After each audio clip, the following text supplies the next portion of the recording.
Hi, I'm Sharad Kutin, and welcome to Let's Talk, the show that brings you the most important conversations of the day. It's coming up to a year since General Election 14, or G14, swept away the Barisan Nasional and put in place the new government, the Pakatan Harapan government. The implications of that power shift are still reverberating today, and help me understand that from the position of somebody coming from the losing side, as it were. I have Dato Seri Ti Lian Ker. He's the Vice President of MCA and also a member of the Dewan Negara. He's a Senator. Thank you so much, Lian Ker, for joining us. For you, when G14 happened and Barisan Nasional lost, was it a surprise for you? In a way, because it is. But I've seen the signals, whereby former government servants, they are no longer, and I expect an upnorth tsunami of sort, because the Malays are shifting, and I also foresee that the shift will be to PAS, and true enough, PAS has successfully managed to divide the votes. Of which many Barisan Nasional seats could have been won if there is no three-party. So ultimately, it is a surprise in the sense that I expect narrow victory. Didn't expect it to be a loss on Barisan Nasional. So it is a surprise. Now, it's been a year since that moment. You're thinking about what resulted, or what were the reasons for that loss, as well as the consequences of it.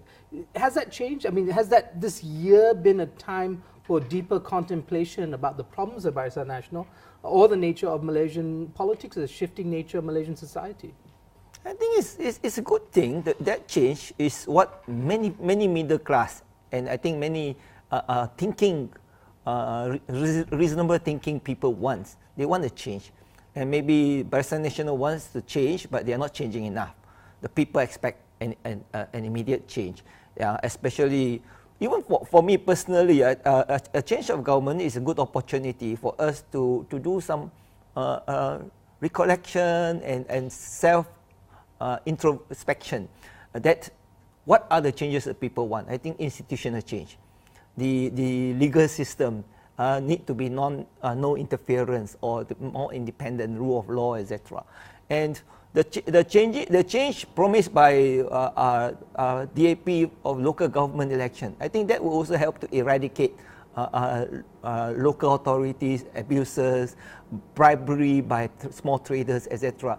I think all these changes must be bring forth as been promised, but it is not forthcoming, and we are actually reverting back to race-centric. We cannot have a local election because the Malays are unhappy. The Malays cannot take it, etc. I think this is not true, and DAP or even Pakatan may have to pay a price for this, because I think a lot of semi-urban area, they want a change. They want to see institutional change. They want to see real change. They want to see genuine change, and this is not forthcoming. Right. What about the politics of Sabah and Sarawak? Did you expect to see such a shift there? Because the gains by the opposition, both in Sarawak and in Sabah, were quite significant. Barisan, while allied to Pakatan Harapan, is a force on its own, and it now holds the state of Sabah. And both those territories are demanding changes to the way the federation is at least acknowledged in its structure. Were you surprised by the Sabah and Sarawak pushback on the federation? I think the recent proposal to have an amendment to revert back to its original form, again, the more critical Sabahans and Sarawakians are asking, why are they not being informed? Because what they want is the implementation of the social contract of the Malaysian Act, etc., and not just an amendment per se, without engaging them and without knowing what is forthcoming. It's just window dressing. So I think the trust is not there. That's why it was not passed. It was not being approved, because people are doubtful. People are not trusting anymore. People don't believe in politicians, political leaders, and even in the institutions. I think something is very wrong here. So this is a time for Malaysia Baru to regain people's confidence in the system. Right, in so the institution. trust deficit, and we talked a lot about the trust deficit in the run-up to GE40. I want to ask you about Najib Razak. Najib Razak, whose feet many people place a lot of blame, saying that his corruption or alleged corruption and the 1MDB scandal really was the straw that broke the camel's back, at least in terms of public trust in Barisan Nasional. How much do you think that's true? I think that 1MDB was played up such that many people don't understand or don't want bother to understand. And because it was courageously brought up and repeatedly said, so people just accept that Najib Razak is in the wrong. But ultimately, Najib Razak got to take the blame for not doing enough. If he is negligent, or if he overlooks, or if he trusts, like he said recently, he says, okay, if 1MDB is a reflection of the failure of the system, the expertise, the accounts, the auditors, the bankers, etc. So basically, he's trying to shift the blame on institution. Do you trust him? Do you believe him?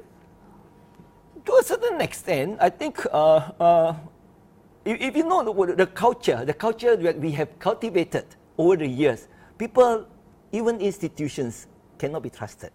And even professionals cannot be trusted. So something is very wrong. This is something which we need to rectify. We need to remedy this to bring back to serious business. Because we justify everything, like that recent bailout, etc. I think this is not what the people want. Because when you start bailing out, then a lot of institutions, they do not fear making a loss. You're talking about Tabung Haji? Tabung Haji, MAS in the past, etc. So we're actually going back to the same source of corruption, a corrupted culture, sort of patronage, abuse, etc. I think accountability got to come in. We need to be strict and we need to be serious about it to make the institution, the system work. Otherwise, we will always have a question mark. Can we trust? Trust deficit is there. Is it for real for Malaysians? Right, okay. We'll take a short break. I'm speaking to Senator Ti Lian Ker from MCA. We'll be back with more. Stay tuned to Let's Talk.